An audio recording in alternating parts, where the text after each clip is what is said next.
117 millions, c'est le déficit structurel mensuel de la CLR enregistré depuis 2023. Une situation critique qui dure depuis des années. Face au risque de cessation de paiement, trois mesures ont été présentées par le gouvernement. Une hausse de 1% de la part salariale, un taux de minoration de 3% des retraites et un recul progressif de l'âge de départ à la retraite de 60 à 62 ans.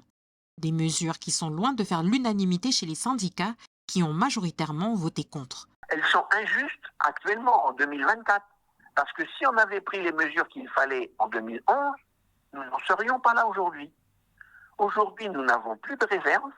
Vous vous rendez compte qu'en 1999, on avait 28 milliards en réserve.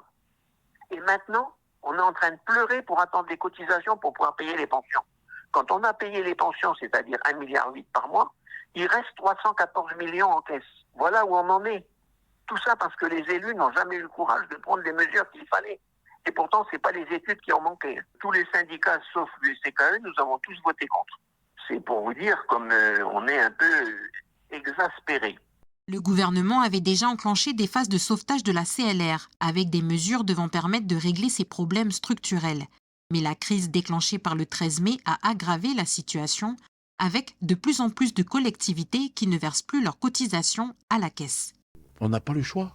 Chaque mois, nous devons dépenser 1,8 milliard pour honorer les pensions de nos retraités qui se comptent aujourd'hui à 6 000 retraités. C'est 1,8 milliard à sortir chaque année et chaque mois. Et donc nous sommes en tension avec une fiscalité qui ne rentre plus, parce que c'est les entreprises qui payaient la fiscalité pour faire fonctionner une partie du budget de la Calédonie, n'est plus là. Donc aujourd'hui on se retrouve, c'était déjà le cas un peu l'année dernière, avec non seulement les hôpitaux, mais aussi des communes et des provinces, des collectivités qui ne peuvent plus s'acquitter de tout ça.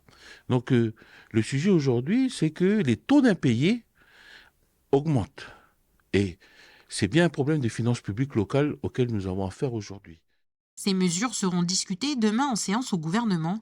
Elles vont par la suite être présentées au Congrès pour un vote avant la fin du mois d'août.